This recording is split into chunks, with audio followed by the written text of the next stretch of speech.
प्रयागराज में गतिशील हो रहे महाकुंभ मेला में मकर संक्रांति पर्व की आप सभी को हार्दिक मंगल कामना।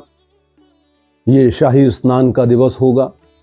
समस्त अखाड़े त्रिवेणी में स्नान करके पुण्य का अवगाहन करेंगे, आनंद को प्राप्त करेंगे, आत्म चैतन्य की वृद्धि करेंगे, उसकी जागृति करेंगे और उसके साथ असंख्य जनता भी जाकर के स्नान ध्यान संपन्न करेगी, पूजन संपन्न करेगी। मकर संक्रांति का बड़ा विशेष महत्व है। वस्तुतः जब सूर्य मकर राशि में प्रवेश करते हैं तब खर मास समाप्त होता है और पारिवारिक समस्त मांगलिक कार्यों को करने की शास्त्रीय अनुशंसा प्राप्त हो जाती है। एक बड़ी अद्भुत बात इसमें कही जाती है। ऐसा मान्यता है कि स्वयं साक्षात भुवन भास्कर अपने पुत्र शनि से मिलने के लिए उनके घर जाते हैं, क्योंकि मकर राशि शनि की राशि होती है और इस प्रकार से दोनों का एक सुंदर सम्मिलन संपन्न होता है।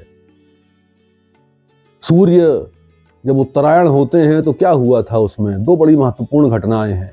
एक तो भगवती गंगा का धरा पर अवतरण संपन्न हुआ था और दूसरी बात यह है कि उत्तरायण होने के उपरांत ही भीष्म पितामह ने अपने शरीर का परित्याग किया था, क्योंकि उत्तरायण में सूर्य की रश्मियों की जो पवित्रता है वो जीवन को धन्यता प्रदान करती है और समस्त प्रकार के लाभ प्राप्त होते हैं, जिसमें हम लौकिक लाभों की बात छोड़ दें तब भी आध्यात्मिक लाभों की प्राप्ति अत्यंत सुनिश्चित होती है। एक संदर्भ आता है सबाल्टर्न हिस्ट्री का, और जो लोक श्रुतियों में और अनेक प्रकार से जो लेखन किया जाता है, खिचड़ी की बड़ी परंपरा है मकर संक्रांति पे। तो कहा यह जाता है कि महामुनि गोरखनाथ के समय में, जिस समय आक्रांताओं के साथ नाथ योगी युद्ध कर रहे थे, उस समय उनको अत्यंत क्लांति की अनुभूति हुई, अत्यंत थकान की अनुभूति हुई।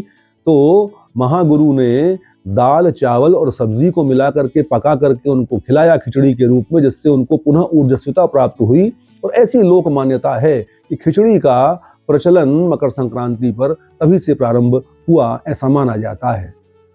अनेकानेक क्षेत्र ऐसे हैं जहाँ पर पतंग उड़ाने का बड़ा सुंदर संदर्भ होता है।